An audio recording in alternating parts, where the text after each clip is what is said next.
Thank you. I'll begin with a word of prayer. Dear Heavenly Father, we thank you for this day. I thank you again for these students. I just pray that you'd just help us use this time, Lord, for your glory. In your name I pray, Lord Jesus. Amen. Okay, so let me get to it. A lot I want to try to communicate to you today. We'll see what I actually succeed in. So chapters 4 and 5 of Renteln are on... would you... Well... So I have begun by not bringing markers. That's not a good sign. There's a marker.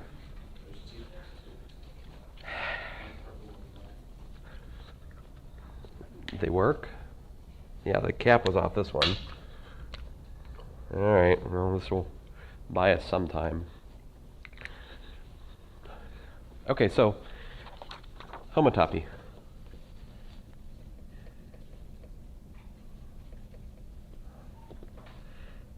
F and G, two maps from topological space X to a topological space Y are homotopic if, and so that's expressed by F like this, F homotopic to G is the notation. If there's some other mapping, big F, which is a mapping from the Cartesian product of the unit interval I and X to Y. So this I is 0 to 1, okay, subset of the reals. Such that what? F of 0x is equal to f of x, and f of 1x is equal to g of x. All right. So this is to say that these two maps are homotopic. I think this is probably most interesting when you think about, I don't know when it's most interesting, but I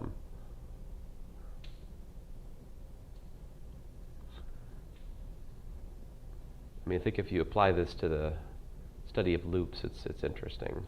But anyway, the idea is that you can smoothly deform the function f into the function g. Now, I said smoothly, but I'm only assuming that this mapping is continuous, but he mentions that if you study continuous versus smooth homotopies, there's no difference, but that's a somewhat deep and technical result due to Whitney.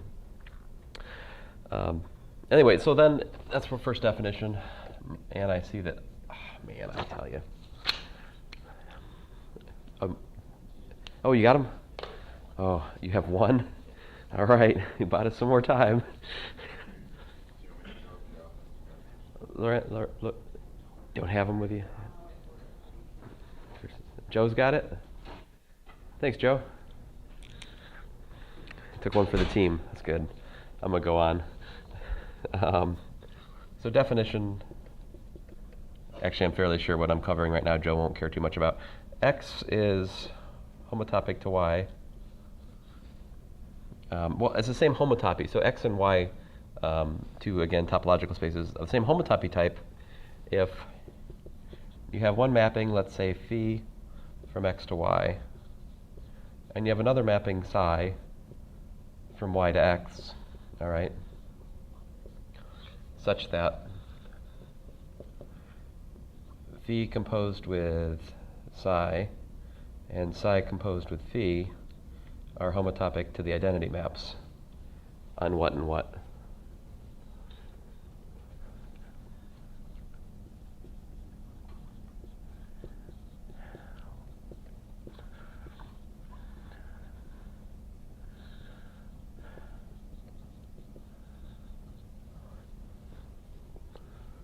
So what does it mean? So these two spaces have the same homotopy type. If you can find mappings from one to the other and the other to the one, such that their compositions are homotopic to the identities in the appropriate respective spaces. So if you look at phi composed with psi, it goes from what? It goes from y to x to y. So that's it has to be homotopic to the identity on y. right? And this one is homotopic to the identity on X. In other words, you could say that phi and psi are homotopy inverses. They're inverses of one another up to homotopy.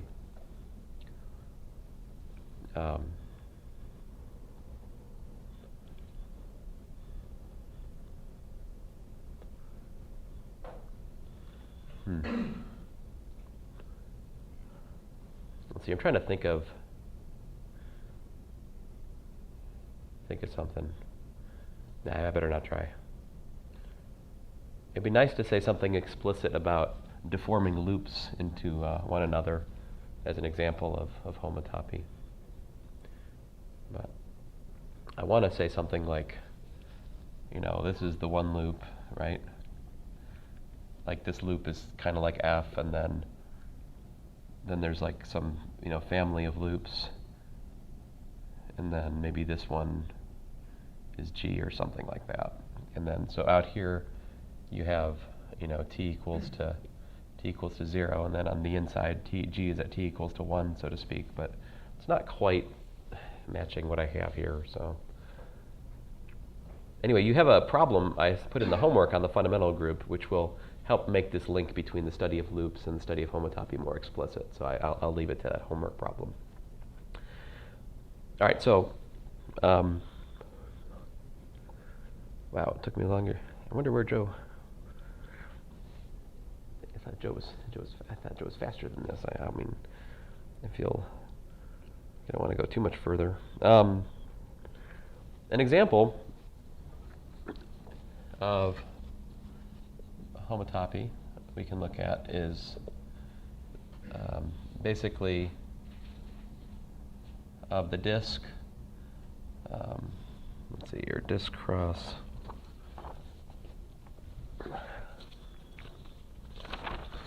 There's my details. Cylinder. So you could write the cylinder is I cross D, and we can prove that that has the same homotopy type as the disk. All right. So this is the disk in R2. Okay, so explicitly, the mappings which are homotopy inverses. Thanks, Joe.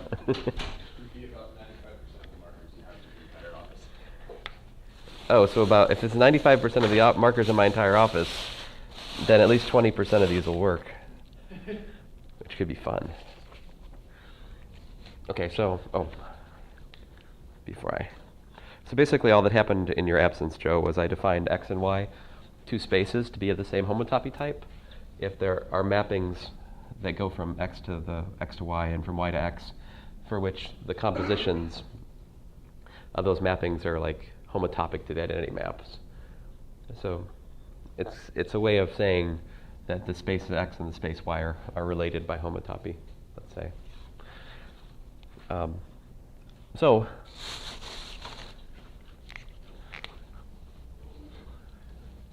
here's the mapping. Let me try to get on with it here. So f of s y is equal to y. That defines f, a mapping from the cylinder to the disk, right? And you can take g,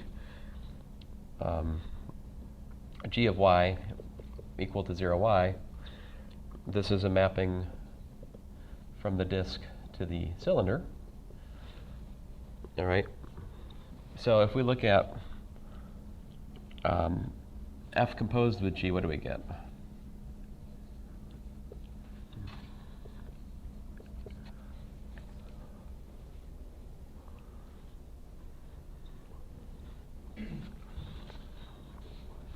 Yeah, just y again. So we get f of 0y, which again is y. So therefore f composed with g is straight up the identity on what? On the disk, right? Certainly the identity map is homotopic to itself, okay? In fact, homotopy between maps is an equivalence relation. I think that's one of the homework problems that I will assign you. That should be a reasonable, nice kind of standard kind of I mean, that's a homework problem you could see in Math 200 because it's really just definitions. I mean, it's not anything much, I don't think. Oh. I could be wrong about that. That may be the one where I actually need to make this. Well, more on that later. I'll think about that some more. Okay, so G composed with F is what? G composed with F would be a mapping that starts with F, which starts with I cross D, so we have to say how it acts on, say, Sy. That's G of F of Sy. F of Sy is just Y. And G of Y is what? 0Y. Right, yeah.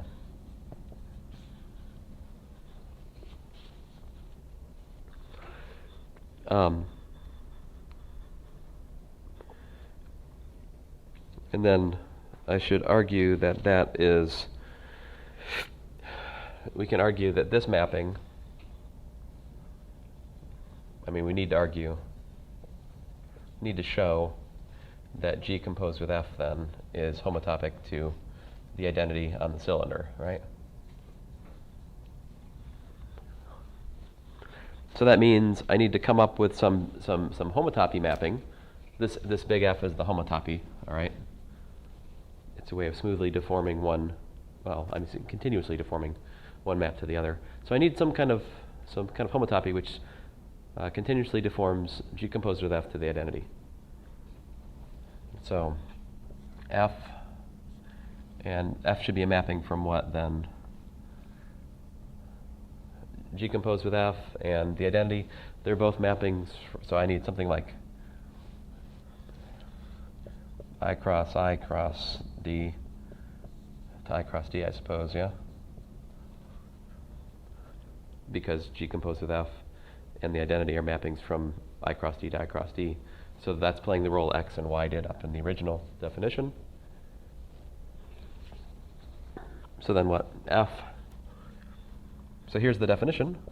F of T, comma Sy is equal to TS, comma Y.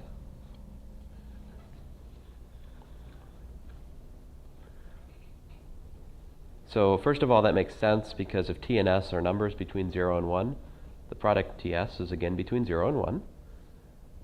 So it's definitely mapping into the Cartesian product of I and D. And you can check. I mean, its continuity is clear from its construction. It's kind of a generic principle, guys. If you can write down a formula for it, it's probably continuous and smooth. not exactly a proof, but just a rule of thumb. So 0, comma, S, comma, Y would be equal to what? F of 1, comma, S, comma, Y would be equal to what in our definition? So if I 0 for T, I get 0 Y, right? And this one I get what? Sy, which are what, respectively?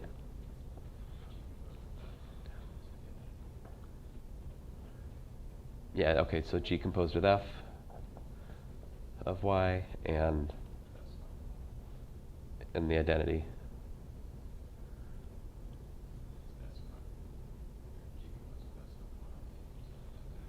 Oh, yeah, sorry. And this is the identity.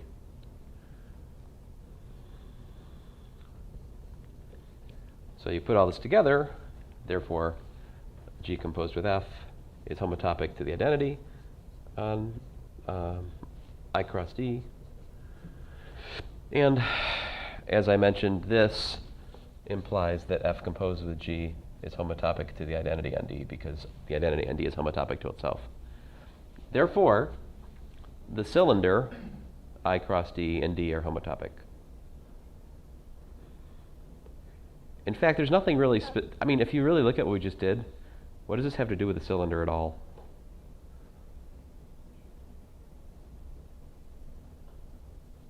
Where did I use that we're looking at the locus of points distance, of fixed distance from some point in the plane? No, not at all. In fact, this argument equally well applies if you erase D and replace it with an arbitrary space. In fact, a cylinder over a manifold, a cylinder of manifolds, let's say, is homotopic to the manifold. also, homotopy doesn't care about these kinds of trivial Cartesian product sorts of features to a space. It kind of squashes those out.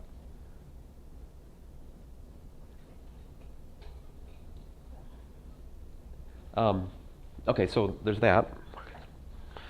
Now, but I think there's a larger discussion that we didn't have before that I need to say just a little bit about in order to make a contrasting comment. You haven't missed much. Basically, at the moment, I'm still at the start of, well, we're in chapter 4 of Renteln, and maybe I've maybe covered page 117, just a snippet of that, and 118, that's about it at the moment. Okay, so what's homeomorphism? What's the difference between homotopy and homeomorphism? Homeomorphism, what does that mean? So let's suppose that, I need some other letter. Let's say psi. I already used psi, didn't I? Say eta, a mapping from x to y. Now I'm supposing that x and y are topological spaces. What does that mean?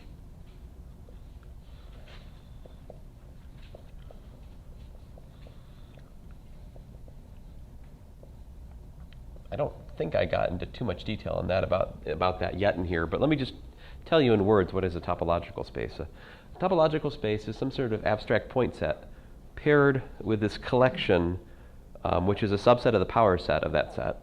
All right. So what's the power set of a set? All possible subsets of the set, right?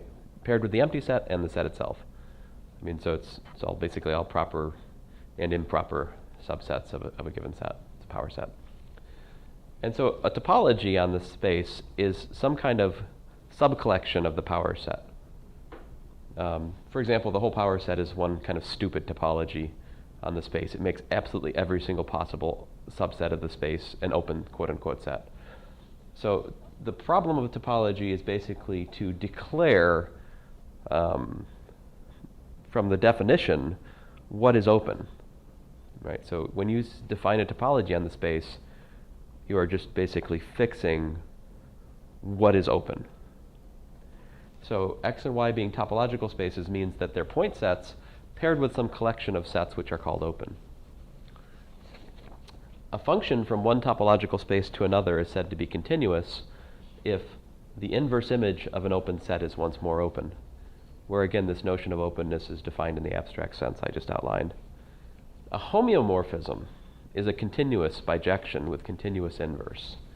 So what that means is that eta is a bijection, it's onto, it's 1-to-1, and it's continuous, but also eta inverse is defined from y to x, and so eta and eta inverse both continuous, meaning that the inverse image of open sets is open under eta, right? Oh, that's sad. That's sad. Thank you, Joe, for the assist. All right, and so again, so it's continuous if the inverse image of open sets is open, right? So continuity of the inverse mapping says that takes open sets in the domain and maps them to open sets in the range, right? Under inverse image, which, by the way, is to say that eta is an open map. In other words, it maps an open set to an open set. Okay, so that, if you think about it, and so two spaces are said to be homeomorphic. So x, and let's just use this notation since we haven't used it otherwise. X homeomorphic to y under eta if eta is a homeomorphism from x to y. All right, so the problem of topology proper is to decide whether two given topological spaces, are homeomorphic. That's the ultimate classification problem in topology is, what spaces are homeomorphic? And it's an equivalence relation, so if x is homeomorphic to y and y is homeomorphic to z, then it implies then that x is homeomorphic to z. Any space is homeomorphic to itself, and it's symmetric. X homeomorphic to y is homeomorphic to x. So homeomorphism sets up an equivalence relation on the set of all possible topological spaces. So you can in principle parse the set of all possible topological spaces into these equivalence classes of homeomorphic topological spaces, right? So that's the problem of topology proper, is to find these, categorize these collections of spaces, right? Now, homotopy is not quite the same, right? Because homotopy, two spaces are the same homotopy type if there's these mapping psi and phi, which would kind of be like, I could call phi eta and I could call psi eta inverse if I could replace these squiggles with equality, but I can't. I mean, homotopic and equal are very different. And you already see that in the sense that, there's homotopies which squash, there's the thing we looked at in last class that I showed that all of R3 could be squashed to a point. That's a homotopy between all of R3 and a single point. R3, and you could equally well look at an open set in R3, let's say, and that would be squashed to a point. So that's taken something that's open and made it into something that's closed. So we lose topology in homotopy. But one of the interesting things we're going to see is that while it's not the case that equal homotopy implies that the spaces are homeomorphic, all right, you can have two spaces which are not homeomorphic and yet have the same homotopy type. The other direction is the case. If you have two spaces are homeomorphic, that does imply that they're the same homotopy type. Because basically, you can replace the squiggle with equals and you've got, So this means we can use homotopy as a kind of coarse tool to study homeomorphisms. In other words, I can take two topological spaces, I can study their homotopy, and if they have different homotopy, then they can't possibly have been homeomorphic. If they have the same homotopy, that doesn't show me that they're homeomorphic, but it maybe they are, maybe they're not. I don't know, we'll see. Okay, so that's kind of a big picture. Now, last time we talked about the Poincare lemma, and to make a connection with what I did last time and what you read in Renteln, I would simply tell you this: K is equal to H. Okay, so to connect last lecture with what's in Renteln, translating Renteln to what I did last time, K is equal to H. And so we proved what I called the K lemma, which in the current terminology shows that H is a so-called homotopy operator. All right, let me get to it here. So let's define the Rahm cohomology. So here's the definition. I have a little bit of notation to settle first, but lambda k, m. This is all k forms on M. So here I have M is a manifold, all right? In fact, generically speaking, if he uses the word space somewhere, he probably means manifold. When people talk about spaces before they have formal definitions for things, it's not too unreasonable to put the word manifold in their mouth. It may be too limiting in certain, it's hard to say. That's one of the troubles. People talk about, armchair philosophers, whatever, talk about, oh, well, that one's really dead. I tried.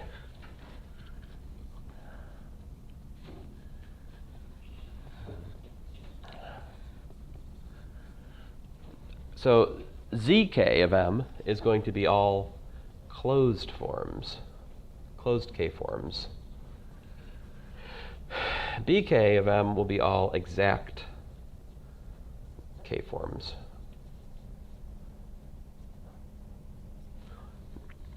I will remind you what those terms mean. Exact means what? That is gamma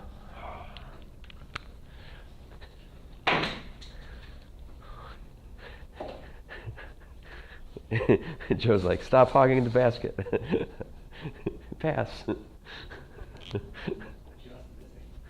Yeah, I know. It's okay. Gamma as an element of Z implies what? That means that d gamma is equal to 0.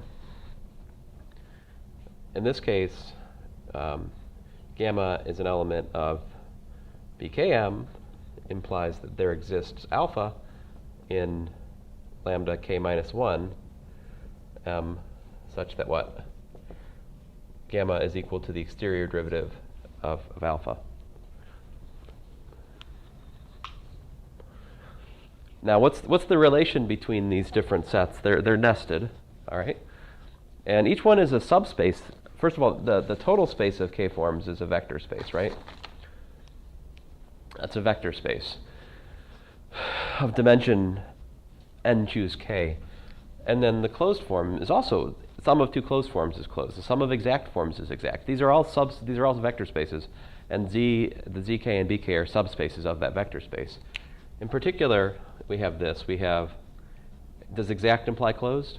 Well, yes, because if I take the differential of an exact form, I get d squared is equal to 0. So d gamma is 0. So yeah, closed implies exact. So exact is at the bottom here. That's a subspace of the closed forms, right?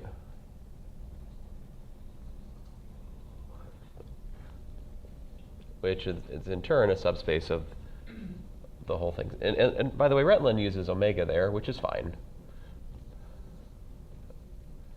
Right? These are just equal for my notation. Well, to link my notation to Renteln. Okay, so whenever you have a subspace of a vector space, you can form the quotient space, right? Which is a set of additive cosets. But anyway, just to get to it, the de Rahm cohomology, HDR, the kth de Rahm cohomology of M, is simply defined to be the quotient of the closed forms by the exact forms. So this is the kth de Rahm cohomology group.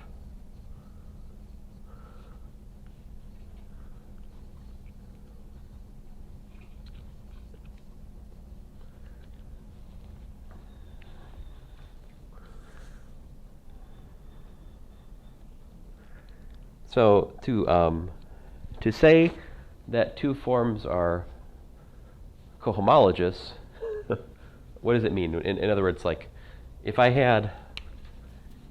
suppose I had alpha, comma, beta elements of this. So these would be cohomology classes.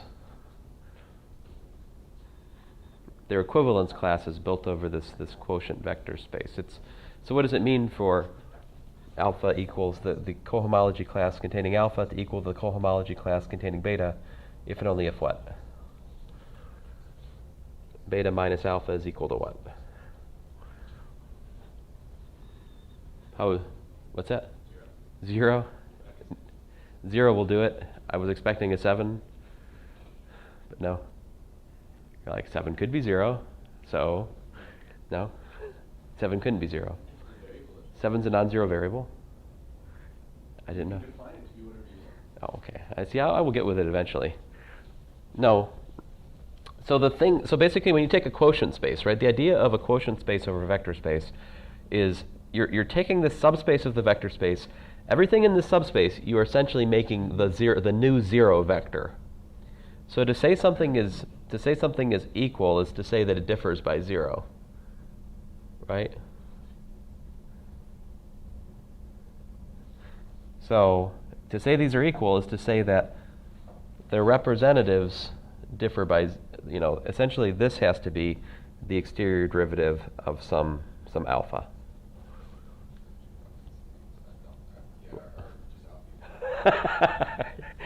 Daniel has pointed out my choice of the letter alpha here was poor. D7. Fine, I will give it to you. For 7, an element of the k minus 1 forms over M. The point is, two k forms are cohomologous if they differ by an exact form. Okay. So, to come to terms with what the kth cohomology group is over a manifold, you have to come to terms with how many different closed forms are there modulo exact forms.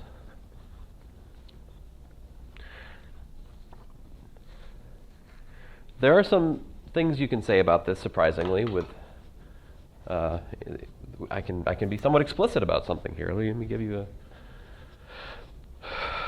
a. I might need that. Here.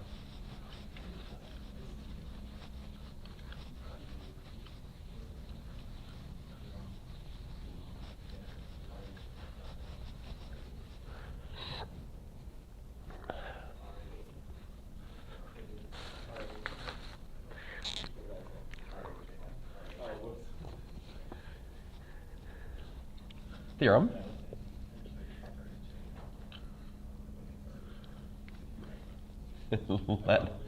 let M be a smooth manifold. Let M be a smooth manifold. I'm laughing because we're discussing the spelling of the Rahm cohomology. Let's see here. The dimension. The dimension of the zeroth Rahm cohomology.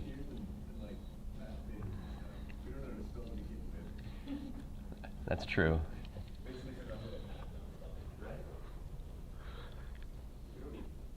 What is the dimension of the zeroth Rahm cohomology? I'm gonna leave it as a fill in the blank, and we're gonna figure it out from the proof.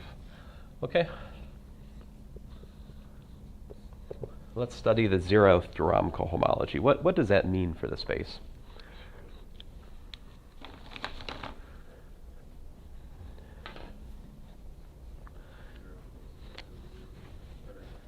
Right? Okay, so to start with, you're like, okay, so H0 dr is supposed to be equal to the closed zero forms on M mod the exact zero forms on M.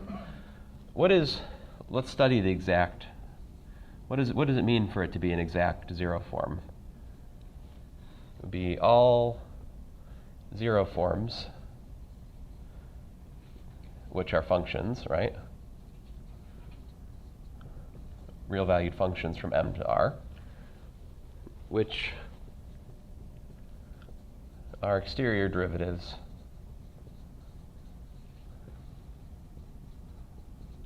of -1 forms.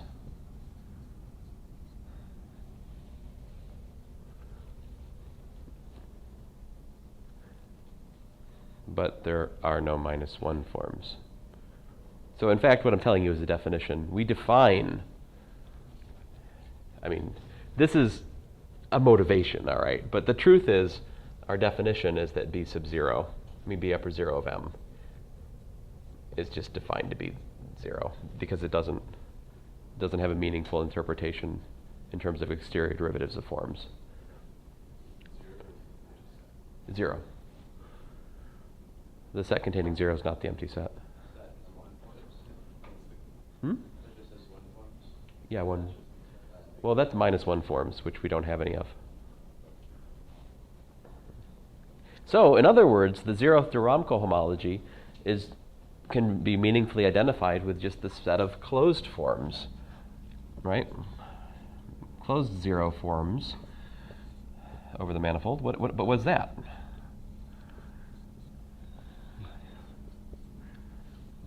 So that's F from M to the reals such that dF is equal to 0.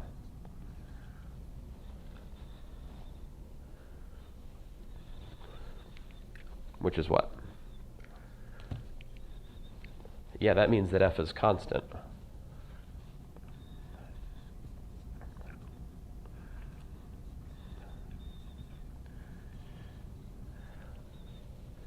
But you got to be careful here. Now, if I was to draw a picture of it, now it's a little bit divorced from your experience perhaps, but this is M1. Suppose this is M2. mk, and I'm saying that m is the union of these guys.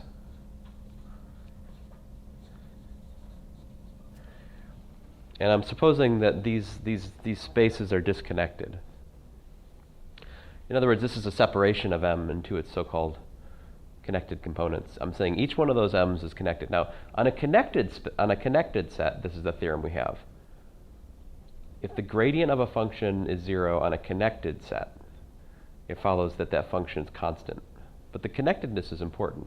If I know that the derivative of f of x is 0 on the union of like the interval from -3 to -2, and also from 1 to 2, I don't get to say f is constant. I can say f is constant on the negative part, and f is constant on the positive part, but they could be different constants.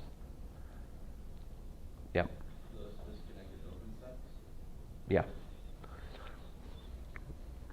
So, in other words, I get f of x is equal to constant on connected subsets of M. That's what we get. So if you then think about it, if I look at the identity on M1, the identity on M2, the identity on MK, right? If I have any closed form, right, I can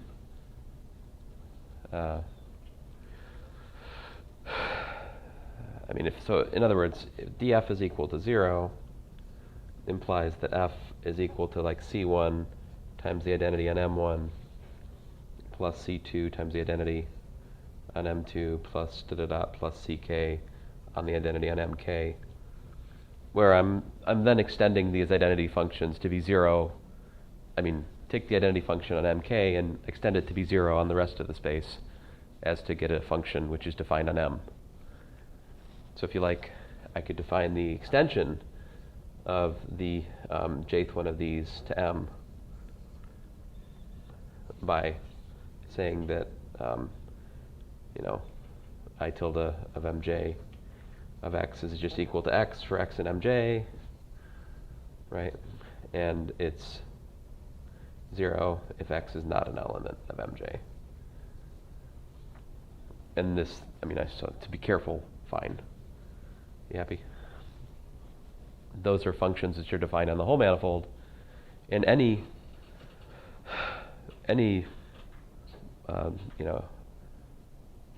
closed 0 form has to be a sum of those.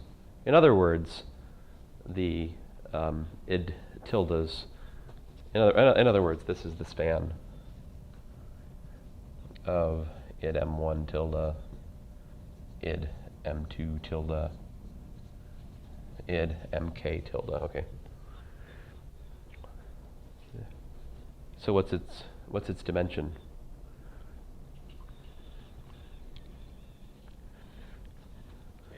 K, right. Which is the number of connected components of M.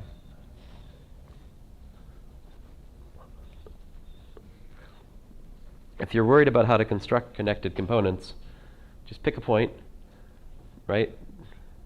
And just connect to that point all possible paths from the point as far as you can go without getting outside the space. That should fill out the first connected component. If that's the whole space, congratulations, your space is path connected, you're done. Otherwise, pick another point and do it again, and just keep doing this until you fill out the whole space. There are some finer points of topology I'm glossing over here. I'll let you find those out in your later course.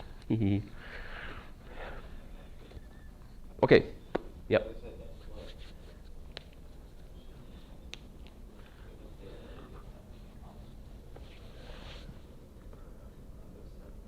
Hmm?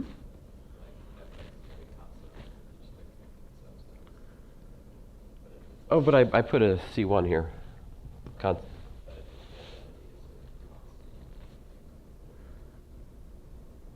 Oh, you're right. I don't need identity. It's not the identity I want. It's Oh, I'm sorry. Yeah, yeah, you're exactly right. I need like multiplication by the number 1. So cross-out identity, put 1, perhaps. I mean, I don't know what's a good notation for this. Very good point. I need multiplication by 1 is what I should have. Yeah.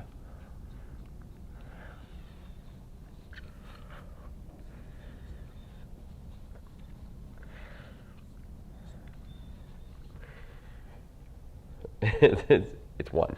Okay. Right. It's a very boring mapping. You take in x, you get back 1.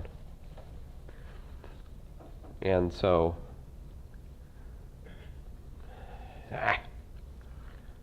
I'm sorry, guys. That's what I get for going into detail. Let's see here.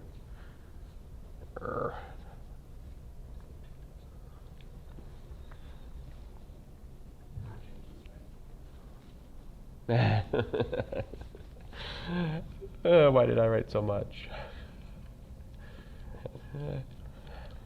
Thank you, Joe.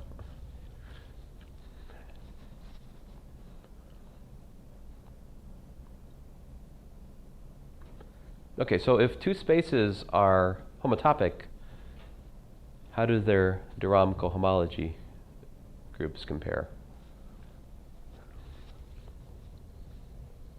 Theorem.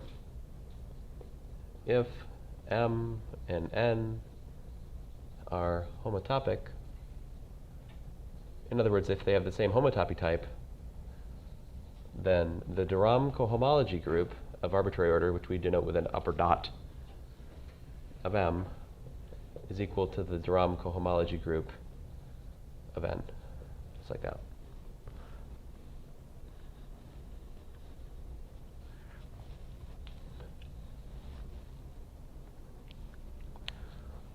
So, for example, if two spaces are homotopic, they must have the same number of connected components.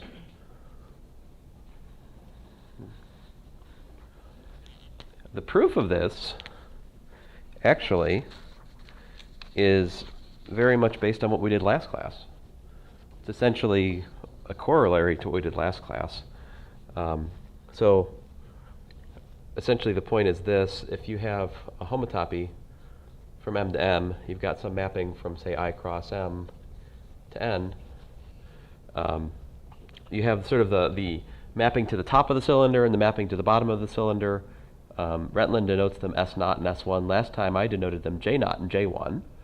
So doing what I did last time, basically I have F composed with, let's say, J naught is equal to little f, and F composed with J1 is equal to little g.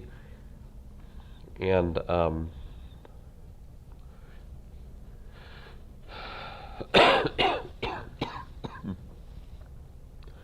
so here F and G are mappings from M to N, okay?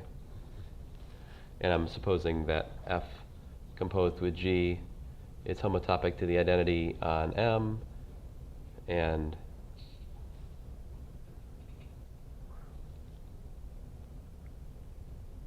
what?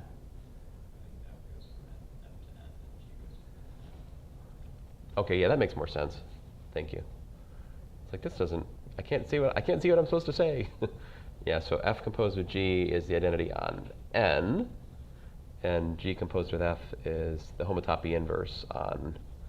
I mean, their homotopy inverse is this the identity homotopic to the identity on M. Okay.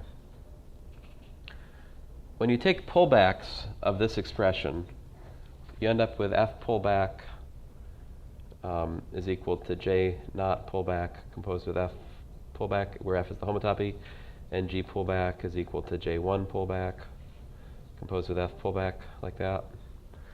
But then if you look at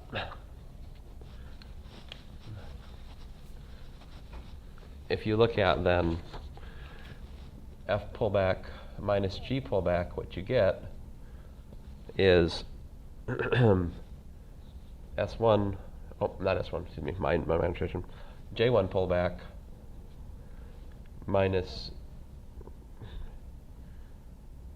J naught pullback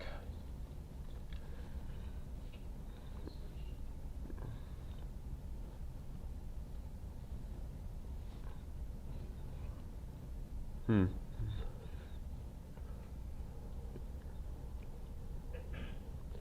Yeah, you're right. I should. Thank you, Joe. And I just factored out the F, which we can do. Properties of pullbacks and such. But then the thing is, we have proved last class basically the following, that K, KD minus DK is equal to J1 pullback minus J naught pullback, right? So with that, I can rewrite this guy as what? This is equal to really KD minus DK composed with F pullback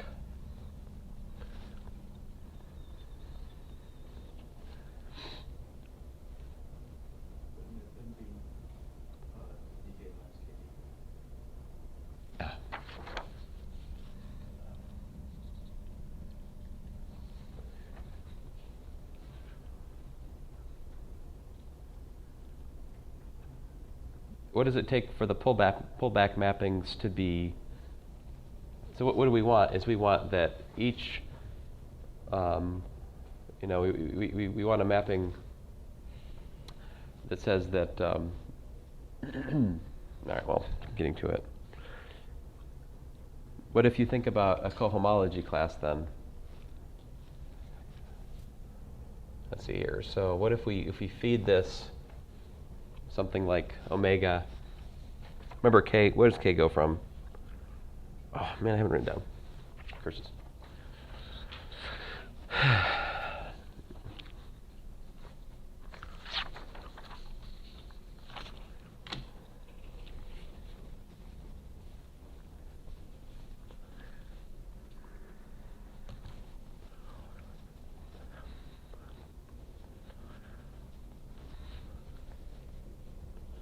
Let's see here. So we can pull back K-forms to, what is this?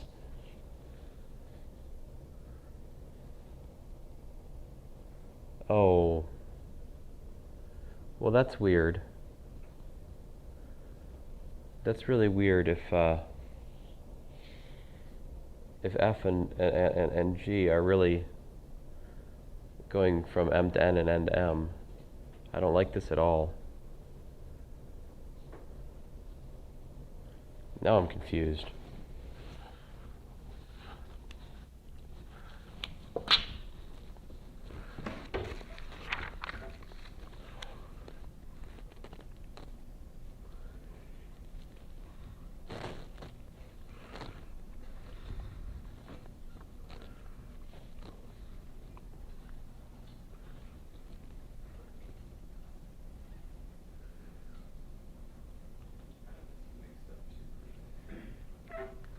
Mixed up two proofs. That seems possible.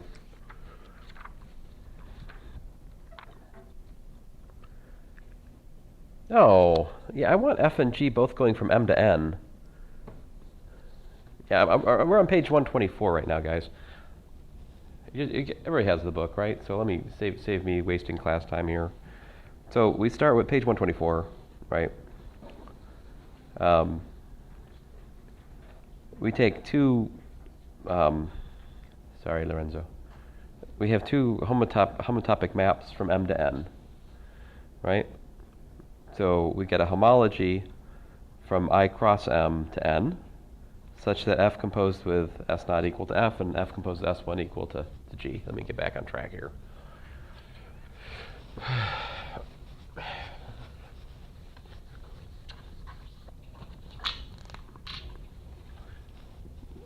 So we have F and we have G. They're both mappings from M to N.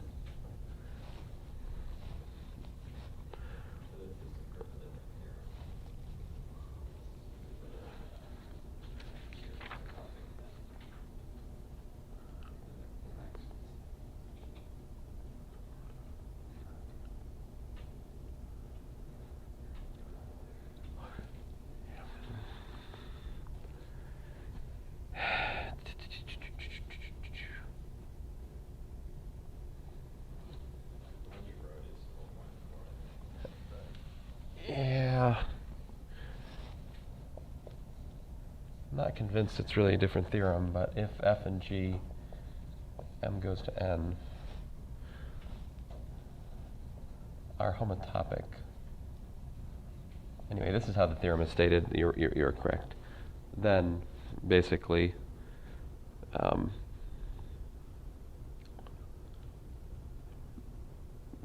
homotopy, the pullback maps map the homotopy on N to the homotopy groups on M.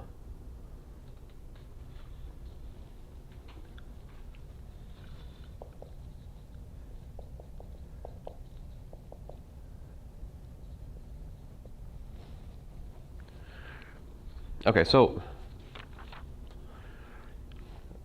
we have this, then the homotopy, we have, say, F composed with J naught is equal to F, big F composed with J1 is equal to G, let's say. Then you get pullback of F is equal to the pullback under J naught, composed with the pullback of the homotopy. And then G pullback is J1 pullback composed with the pullback of the homotopy mapping F.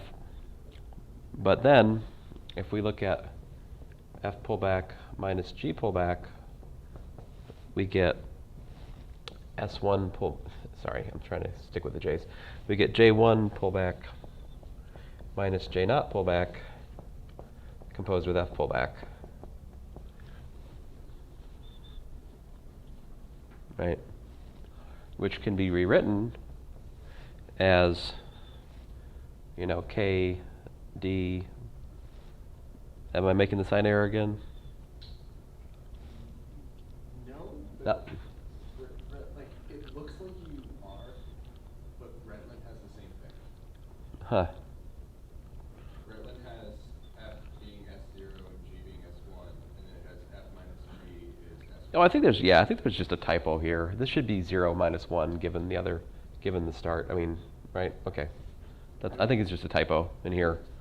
That's what I would see, but if there's some like random switch that's happening. No, I think it's just a typo. Because both you and Renteln. Yeah, I've been trying to copy notes out of Renteln this morning and, come to terms with what he's saying and, KD plus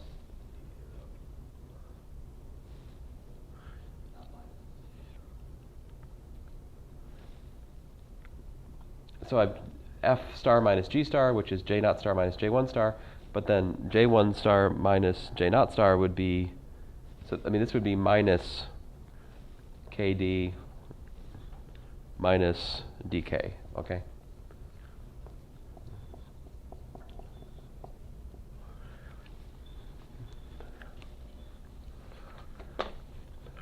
So then, finally, if I can get to the point here, if you look at F star minus G star on, let's say, alpha plus D gamma, what do you get?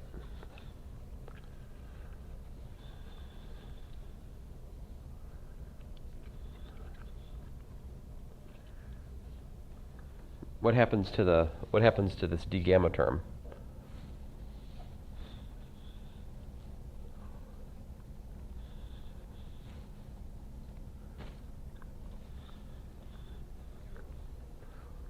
Right, I think we get 0 from, by the way, F pullback D gamma, remember, is D of F pullback gamma, right? Property of the pullback and differential, they commute. So when I feed this to this formula up here, I end up with D, like a KD squared of F pullback gamma, which is automatically 0. Which means we're just left with, this acting on alpha, right? For one thing.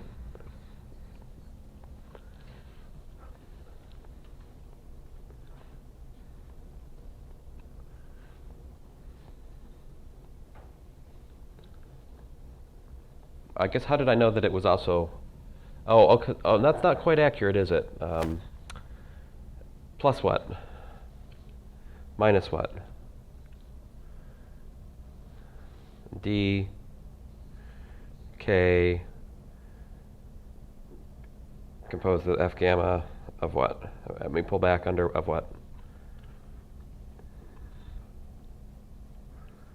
D gamma, right? I don't think that's is that automatic? I don't think that's automatically 0, is it? I don't think so. Because K happens first and D happens second. This doesn't have to be 0. However, what is this? This is still an exact form, right? It's the differential of something. So what this shows is if I feed this f star minus g star a differential form plus an exact form, what I get is the value at the differential form minus an exact piece, right? So if you throw away exact pieces as being 0, what this says really is that f star minus g star is on alpha plus d alpha is equal, quote unquote, to f star minus g star of alpha. In other words, I could say this: f star of alpha is equal to g star of alpha, but to be careful, I really should say this.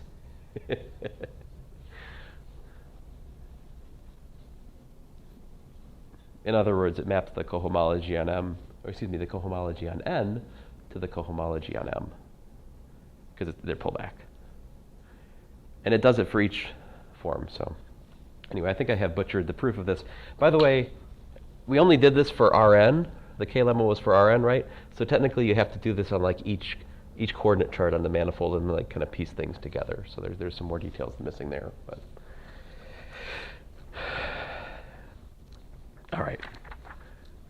I think I have done enough damage to chapter 4 at this point. I'm going to move on to chapter 5.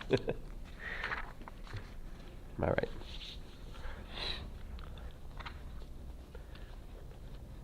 Oh man, the start of chapter 5, what I'm about to show you is it's very beautiful and simple, and I think really interesting. So have you guys ever heard the term convex before? Do you know what it means for a set to be convex?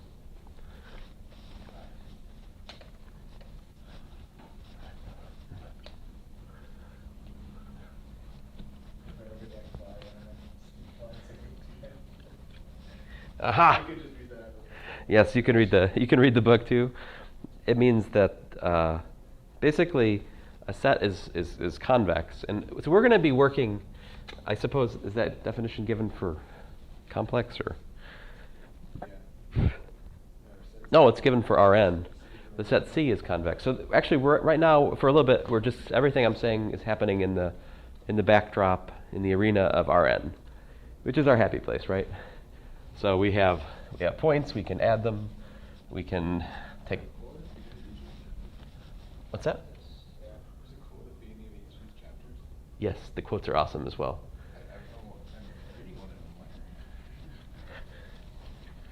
What's the quote at the start of this chapter? In these days, the angel of topology, the devil of abstract algebra, the soul of each individual mathematician. The angel of topology and the devil of abstract algebra fight for the soul of each individual mathematical domain. That's a quote by Weil, yes. Yeah. Don't tell Sprano, yeah. Very funny. Okay, so to say it's convex just means that, if this was your set C, this would not be convex, because if I take this point, and if I look at this, oops,